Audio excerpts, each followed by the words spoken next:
Hi friends, எல்லோரும் எப்படி இருக்கீங்க? நல்லா இருக்கீங்களா? அங்கே பாருங்களேன், புல்லு தண்டரங்கட்ட புல்லு. பசும்பா மாட்டு வந்து பால் கறக்கிற மாட்டுக்கு போட்டால் பால் வந்து சூப்பராக கறக்கும்.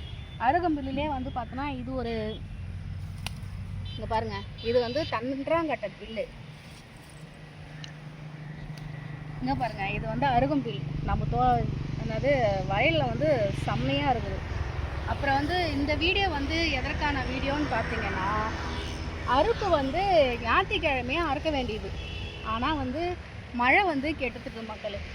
மழை இல்லாமல் இருந்தால் இந்நேரம் வந்து அறுப்பெல்லாம் நம்ம முடிச்சுட்டு இருக்கோம். என்ன பண்ணுறது? மழை பெய்யும்னு சொல்லும்போது பெய்ய மாட்டுது. தண்ணி கிணத்தை வந்து ஊற்றி எடுக்க எடுக்க எடுக்க தண்ணி பாய்ச்சிக்கிட்டே இருந்தோம். இப்போ தண்ணி தேவையில்லை. ஆனால் மழை வந்து நம்மளை வந்து இப்போ அறுக்க விடாமல் பண்ணிகிட்டு இருக்குது. என்ன ஒரு பயன்னு பார்த்தோன்னா, மழை வந்ததுக்கப்புறம் கொஞ்சம் அளவுக்கு மீறி பெஞ்சுதுன்னா நெல்லெல்லாம் வந்து கீழே படுத்துடும். அப்புறம் வந்து நமக்கு அறுக்கிறதே வந்து முன்னாடி லாஸ் ஆகிடும். ஆல்ரெடி விவசாயம் வந்து லாஸில் தான் போயின்னு இருக்குது. இதை நம்பி வேற கடனை வேற வாங்கிட்டோம். வயிற்றுல நெருப்பு கட்டின்னு இருக்கிற மாதிரி இருக்குது. என்னடா வருது அப்படின்னு சொல்லிட்டு. ஓகே, அப்படியே சுற்றி காட்டுப்பா. வாங்க, அப்படியே என் கூடவே ட்ராவல் பண்ணுங்க. வாங்க, நம்ம ஃபுல்லாக வந்து இன்னைக்கு வயக்காட்டை சுற்றி பார்க்க போகிறோம். இந்த சங்குப்பூ தான் எனக்கு ரொம்ப பிடிக்கும். கலர் கலராக சங்குப்பூ இருக்கும். விவசாயியோடைய நிலையே இதான் போல இருக்கு. இப்போதான் தெரிஞ்சுக்குது. ஏன்னா கடனை உடனே வாங்கி பயிர் வைக்கிறோம். அந்த பயிர் வச்சு வெள்ளாமை வீட்டுக்கு வந்தால் தான் நிலை போல இருக்குது.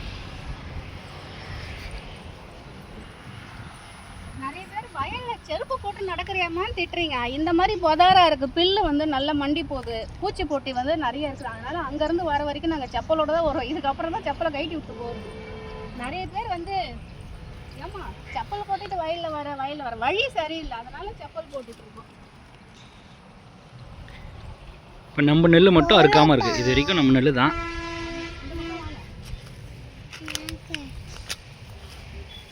நம்ம வந்து இந்த வாட்டி மிஷின் நடவு தான் நட்டோம். அதனால் மிஷின் நடவு வந்து கொஞ்சம் லேட்டாகும் போல் இருக்குது பழுக்கிறதுக்கு.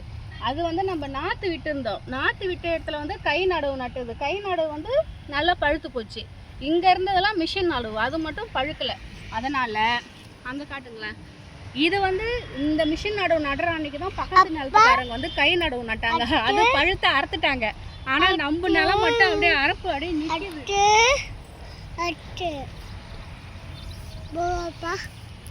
பில்லு தான் அந்த போகம் வந்து செம்ம மண்டி போயிருக்குது. இதனாலே தலைவர் வந்து மாடு வாங்க போகிறேன் அப்படின்னு இருக்கிறாரு.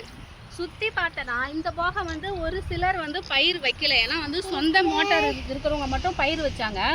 இந்த ஏரி தண்ணி வாய்க்கா தண்ணி வந்து நம்பி இருக்கிறவங்க வந்து பயிர் வைக்கல. ஏன்னா வந்து வெயில் காலம் தண்ணி எட்டாது அப்படின்னு சொல்லிட்டு ஒரு சில நிலத்துக்காரங்க தான் பயிர் வச்சாங்க. அப்படி வச்சதில் நம்ம கழனி மட்டும் இப்போ அறுப்படாமல் நிற்கிது. போன வாரமே அறுத்துருக்க வேண்டியது மழையினால் வந்து அறுக்கல. ஓகே மக்களே, வீடியோ வந்து இதுதான். இந்த வாரம் வந்து இப்போ மழை இல்லைன்னா நம்ம வீடியோ அறுப்பு வந்து அறுத்துருவோம். வீடியோ வந்து இதுதான். பிடிச்சிருந்தா லைக் அண்ட் ஷேர் பண்ணி சப்போர்ட் பண்ணுங்கள். சாய் வந்து ஏதோ பேசிக்கிட்டே இருக்கிறான்.